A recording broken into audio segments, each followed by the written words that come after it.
Making the simple complicated is commonplace. Making the complicated simple, awesomely simple, that's creative. Charles Mingus. My friends, that is what we strive to do each and every day, making the complicated market simple.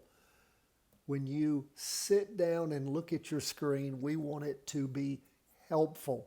That is why we use Heikin-Ashi candlesticks. That's why we use 3 different time periods, and of course the volume metric with the average volume on there, so you see how this period compares with others and what's going on overall. Let's jump into these charts. This is a Friday where everything is down. What do we see going on with the S&P? We've ended the week with lots of indecision. That is what that doji is telling us. We have the bears pulling one way, that's down. The bulls pulling one way, that's up. And they're about even. Don't have a lot of volume. So we're just sort of here in the big WTF. What is going on? Well, we're down 0.23%. We've ended the week. We've clearly crossed over on the trend line. Now, we've seen something similar happen. And of course, you can see the doji's in here. And what has it done? You don't know. Now, just waiting, watching, seeing, no problem there. Some of you, I know, threw your lot in as this week broke through the trend line, did manage to make it back up, pulled back at the end of the day. You went ahead and fired off a short position on SH. That's fine.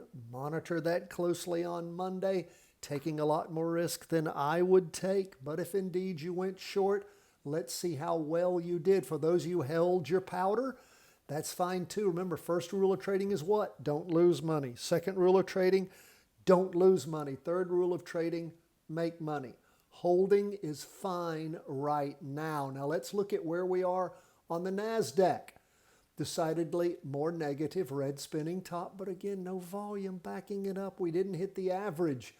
We did hit it last week, but not this week. We did cross over. Again, if you pulled the trigger on a down move, it was down for the day 0.65%. You can see had some ranging up in the morning, and then that died in the afternoon. We had average volume a little above in the morning, right at average in the afternoon. That's fine. First day, the latest 2-day candle is a green candle. That's the carryover from, you can see right here, the bump up strong on Thursday, but then weakening. So again, I wouldn't recommend it, but if you did trade today, we shall see how that works for you. What do we see with bonds? Bonds, of course, boomed up and stopped on Tuesday, then dropped off on Wednesday, just sort of hung there. Lots of indecision in the morning and then down in the afternoon, but only 0.30%. Where are we? Well, we have a green crossover.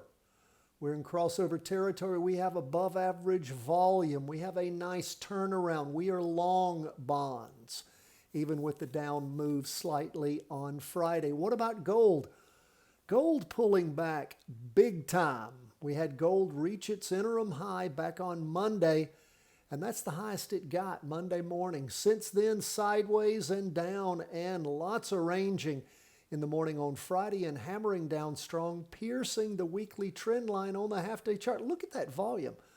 2.5 average volume in the morning as gold just plummeted down big time.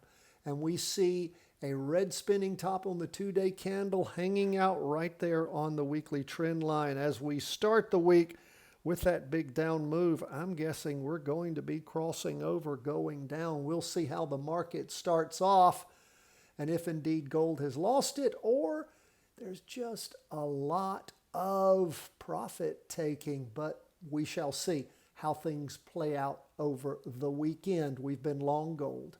What do we see going on with HODL? It pulled back too strongly.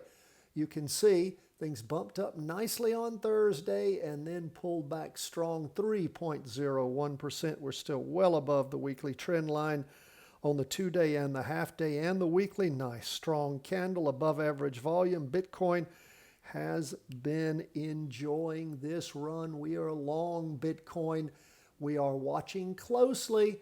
where we are with this potential topper, where things stopped back in early May.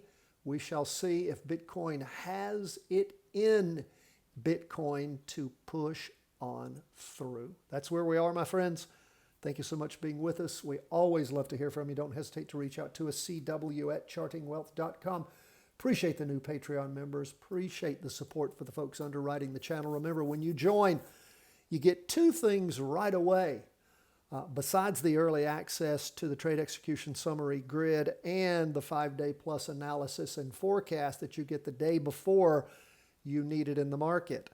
And then what else do you get? You get my latest book, 3-Wave Trading Advantage, a free copy of that. Plus, you get our 3-part series, Options Made Simple, the Charting Wealth Way. You're interested in options? We're interested in helping you to understand them better so you can immediately start practice trading them. 3-part series. You'll love it.